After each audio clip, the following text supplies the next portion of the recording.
Welcome to Relationships and Chill. This is Coach Anthony, and today we're going to be talking about creating a commitment. This is part 2 of our 5-part Fulfilled Marriage series, and we're going to be diving deep into a better understanding of what it takes to create a commitment that lasts for a lifetime. Someone that wants to be committed to you, and you want to be committed to them. What does that take? What does it take to have a committed relationship over the course of time? We're going to find out, and I think you guys are going to enjoy it, so make sure you stay tuned. Peace. You're listening to Relationships and Chill, the podcast for singles and couples about how to find and cultivate the relationship you've always dreamed of, based on trust and honest communication. Why waste your time going through the typical dating obstacle course, only to end up with drama, jealousy, and heartbreak, when you can find the love of your life and live happily ever after? So sit back, chill, and get ready to make relationships great again.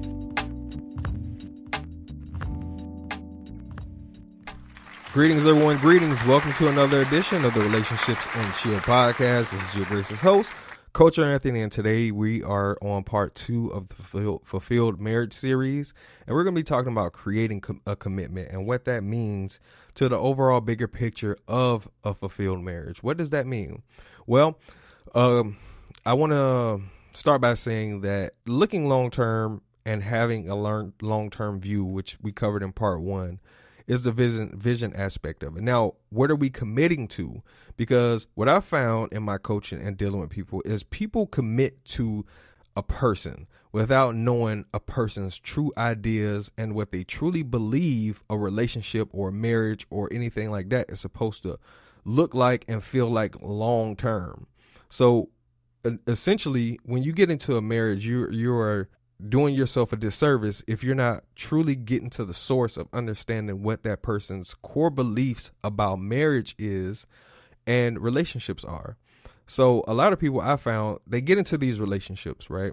And they have really no idea of the person. The idea of being with somebody is what they're sold on for the most part. Now, the next step is most people just have a surfacey type of relationship. They have a relationship where they're not too abreast of the person. They have a good sense of they're a good person, they're a decent person. I don't believe that anybody gets into a relationship or a marriage, for the most part, especially a marriage, when your idea is for it to fail. Most relationships fail because the commitment that it takes, the things that it takes for you to sustain that marriage become overwhelming, or you change your perspective on it. And so if you're still in love with the person's old idea and their old perspectives, then you'll find yourself in a relationship that is outdated.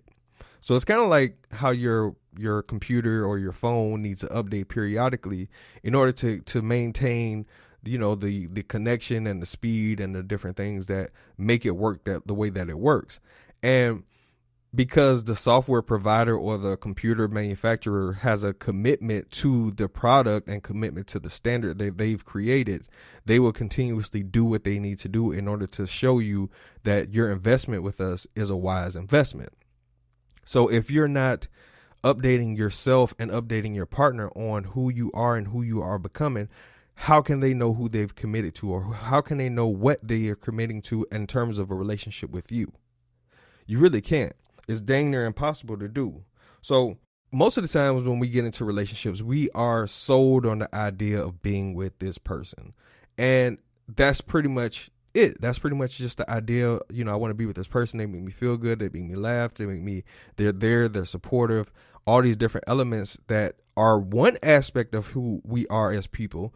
We're usually like committed, or we give ourselves to others based on what we believe should be done in this scenario. So if you are in a relationship and you believe that as a man or as a woman or as a husband, as a wife, I'm supposed to do these basic things, which is cool. That's a good idea to have.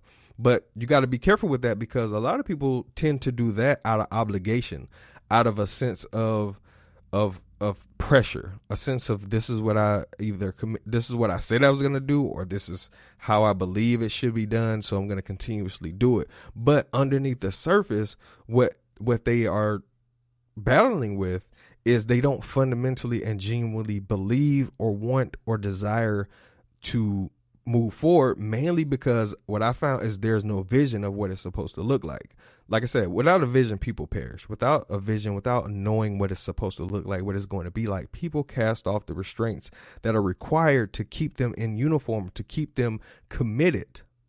So without the vision, it's hard to commit. But the vision offers a long-term view of the benefits and the cost of a specific destination. So it's the same way in a relationship, it is a relationship, but without that vision component, it's very hard to keep and create a commitment.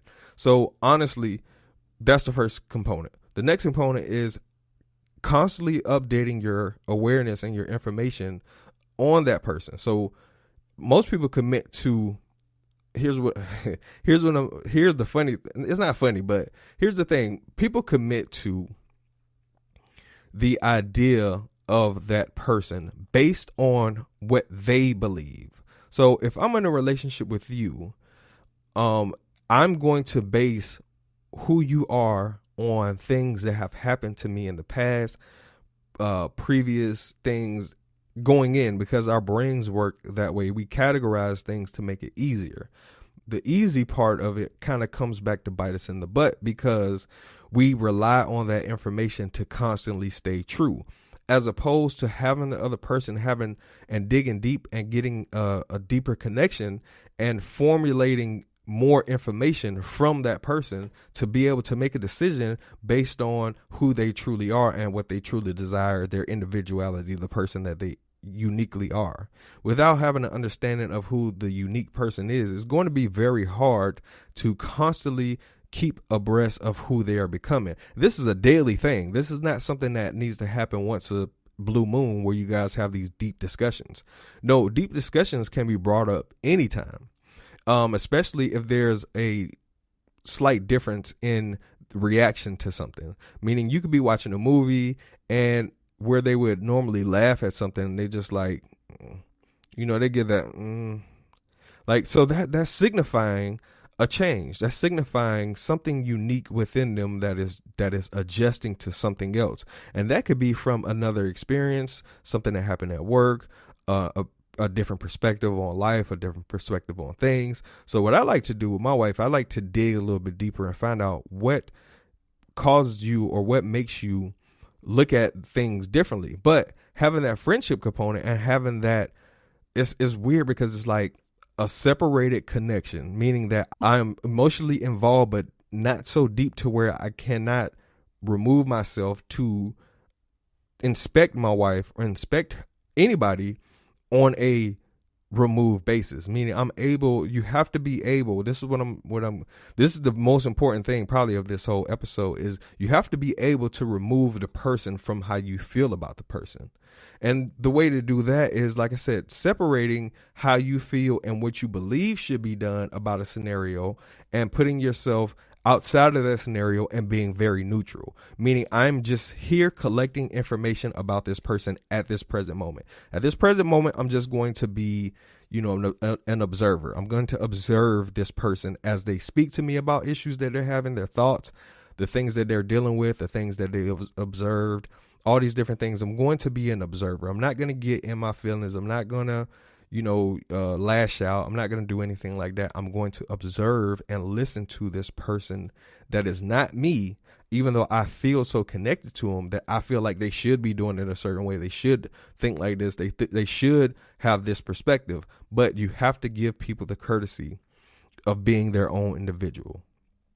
And so, because that's important, knowing the thing that I learned early on, before I met my wife, and probably the most important thing, is that, first of all, I don't need her, but I need her.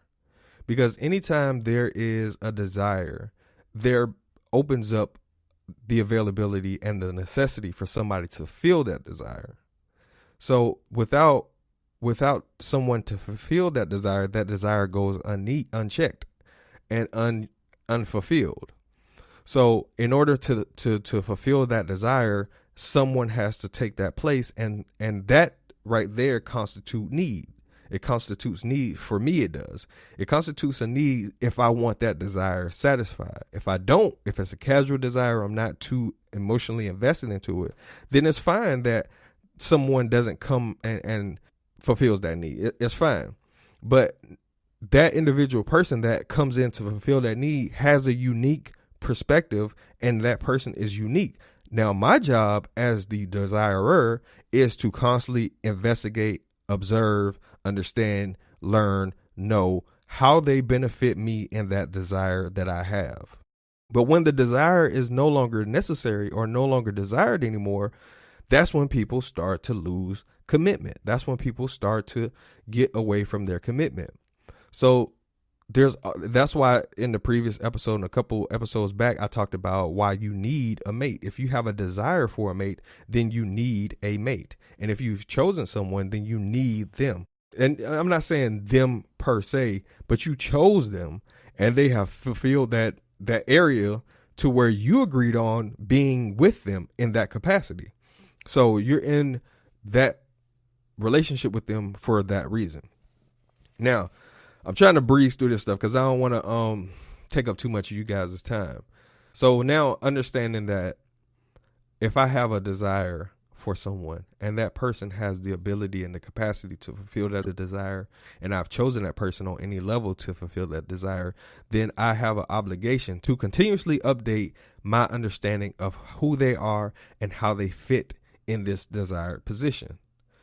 Once I get past that and I'm starting to see that I cannot control this aspect, because a desire is something that you can't control, meaning that you can't necessarily dictate who it is. You just have to be ready when they show up. So as they show up and as they arrive, then you can make a qualified decision based on information that you've obtained about this particular area. So once you know something, and this goes without saying, but once you know something, you now qualify to attract that area. It's like if you're looking for a job, they're not going to ask you what you believe about this subject. They're not going to ask you what you believe about yourself. Like, I believe I can do the job. Well, what qualifications do you have? Like, what expertise do you have in this field? Like, what do you know? That's what they want to know. They don't care about what you believe. So it's the same way that universal laws work. It doesn't work based on belief.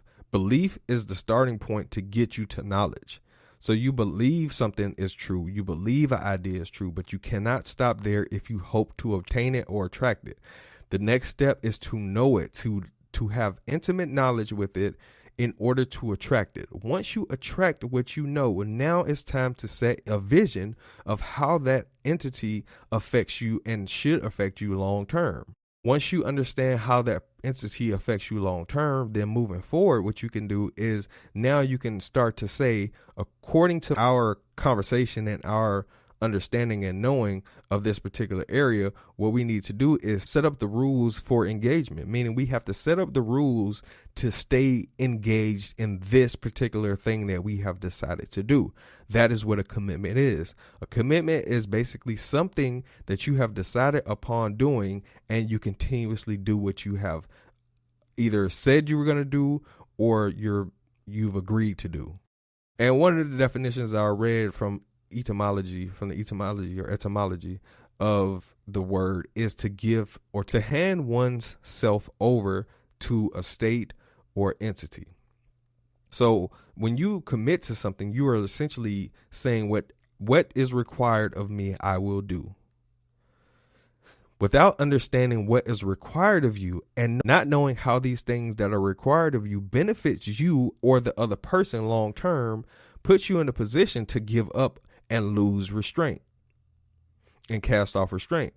So once you cast off restraint, then there is no commitment anymore. So this is why most relationships fail, because they don't see the upside of the arguing and the fighting and all the tension in the relationship. They don't see what this is supposed to bring them long term. They only see more of the same. They only see what they are getting. But that is the default setting when you do not have a vision. That's why the first step is creating a vision. The next step is to create a commitment to the vision. So now we are understanding that no matter what and how I feel and how you feel, the vision supersedes how we feel and what we believe to be true about ourselves, about the other person, about whatever factors that play a part in that. So it supersedes that. That's why the vision is the first important thing. Next step, like I said, commitment. So working within the confines of a commitment actually helps you to stay focused on the individual's changes as it relates to the vision. So as the vision becomes more clear and the things that you guys have agreed upon that you desire that benefits the both of you, then the sacrifices, of course, come next. But it behooves you to make sure that the person that you're with is equally as interested as in the vision as you are going forward. This is what creates a strengthened commitment within a relationship, is two people constantly updating how they feel about the vision.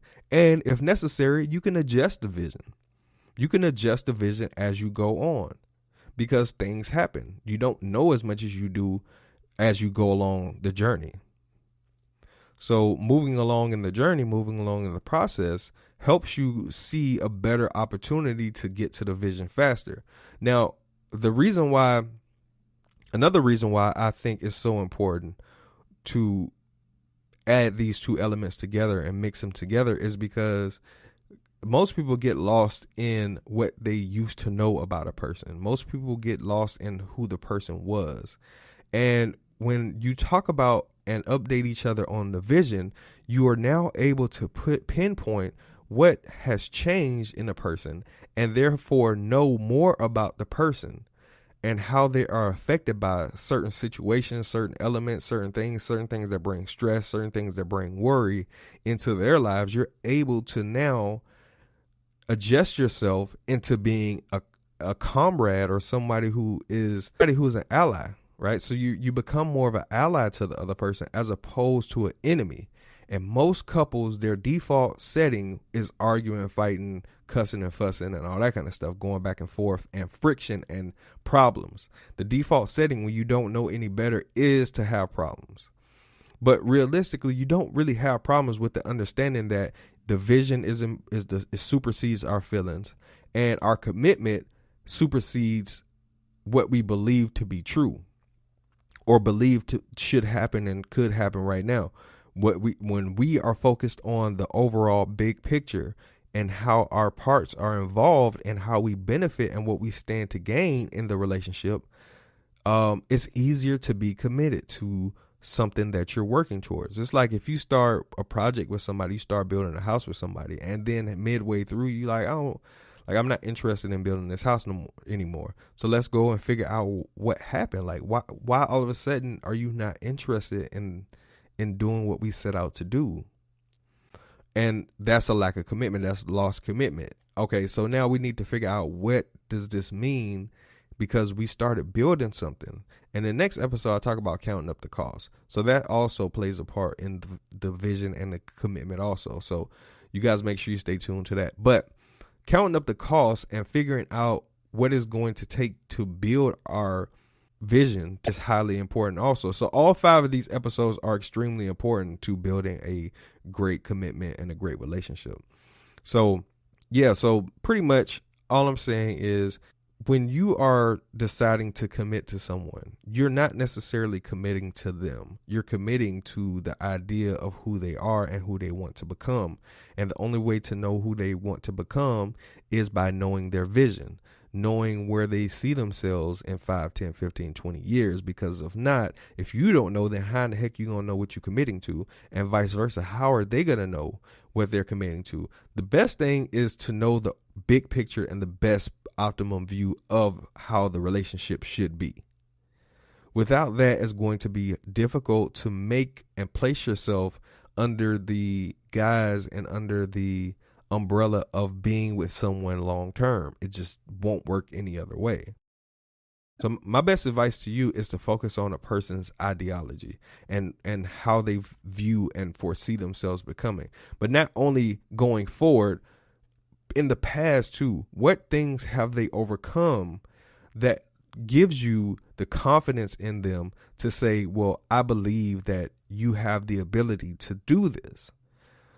You have to get familiar with a person's upbringing and how they got to the point of where they are. I find it hilarious that people say that your past is not important. Well, tell that to the credit card companies. Tell that to the people who are reviewing your credit report, because they seem to think that it's important. They seem to think that what you've done in the past equates to where you are now. And we're creatures of habit, and we tend to do things the way that we've been doing them. So until you make some changes and make some adjustments, then more than likely you're going to repeat the same habits and the same failures and the same accomplishments as you have done in the past. So knowing a person's past is just as important as knowing their future. So this is where the commitment comes in, because now you get to see what type of ingredients are in your partner, your significant other. You get to know the things that your partner is made of. And most people don't know how to dig for those elements. They only can say they don't want to touch on certain issues of the past, which it can be pretty difficult at times, because people are pretty sensitive about their past. They're pretty sensitive about who the person they are, and they want to kind of red herring you into focusing in on who they are now. But no. I need to know who you are now and how you got here. So I got to know your past. I got to know the things that you went through in order to appreciate your present. And then, therefore, believe that the future with you is going to be fruitful. Because if I can't believe that, then I cannot fully commit myself to it. I cannot fully commit myself to you. So I think it's important to do those things in order to have and create a very sustainable marriage, in order, and to create a very sustainable marriage. I believe that that's highly important, to know how a person thought before. Because even if you want and you decide, this is my last point, even if you decide that a person's past is just so horrible, but maybe I can help them, maybe I'm the missing element in who they can become in the future. Maybe I'm the portion that will help them migrate and develop and evolve into their best self. Because honestly, realistically, we evolve through relationships. We grow through relationships. So I don't agree with a person can do the self-work on themselves. There's a certain portion you have to do by yourself, of course. But the bulk of the work is going to come through relationships. You can't get better at relating and having relationships with people without having relationships with people. If not, your selfishness and your self-love will always supersede the overall big picture, especially when there is no big picture. So people will defend their position because they love themselves, they love their position, and they prefer their position over the other person's position or perspective or belief or knowledge or understanding. So when you value yours over anybody else's, it's going to be hard for that other person to help you evolve and to help you grow into a better version of yourself. That's what my wife did for me, and that's what I did for my wife. That's why it's easier for us to commit and stay committed with each other, because the benefits of helping each other evolve and grow into the best candidates, we've seen that in the past, and we believe that to be true. We have a deeper understanding and a deeper knowledge of how we both affect each other, and therefore we can move forward confidently and stay confident in our commitment with each other, because we know that it's worked out before in the past, and we continue to beat the odds. We continue to work, and we continue to grow, and we continue to accomplish things together as a couple.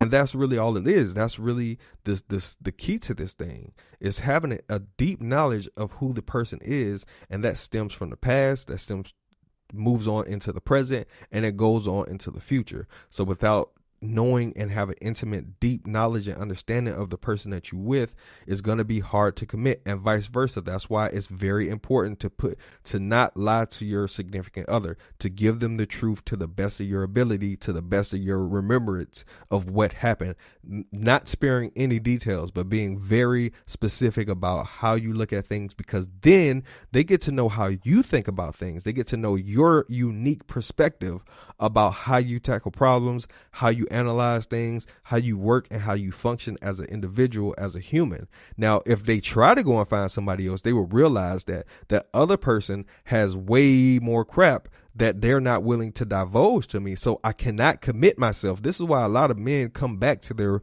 previous woman or their wives, because they have that intimate connection with them and they want that connection. As humans, we want connection because we don't normally connect with people on a deep level. We're usually hiding ourselves from people. And so when we find someone who we can expose ourselves to, we can be open to, we connect to them almost instantly. This is why people said this person had a good vibe, because they felt connected enough to reveal parts of themselves that they don't reveal normally to anyone else. So when you are able to express yourself and reveal yourself, that creates intimate knowledge. That creates intimate connection between two people. Without that, there is no commitment to the person. There is no connection. There is no intimacy to the individual. There's only intimacy to the idea of the individual. And the idea that you have of the individual may not necessarily be correct, and it may not necessarily be true. So you have to continuously tell yourself and make up your belief about how you connect with this person, as opposed to them being honest and not leaving it up for your interpretation, the truth of who they are. And therefore you can connect to areas that are true, therefore creating a true committed relationship. It doesn't really work any other way. So as humans, like I said, we desire that connection. We desire to be intimate with people. We desire to have those deep, long-lasting bonds between us and other people, because it really fulfills the humanness of who we are. We really feel connected to the world around us when we can connect to one individual on a very deep level, because they can connect to people on different levels, and you feel connected to them also. Family members, children, your children with that person.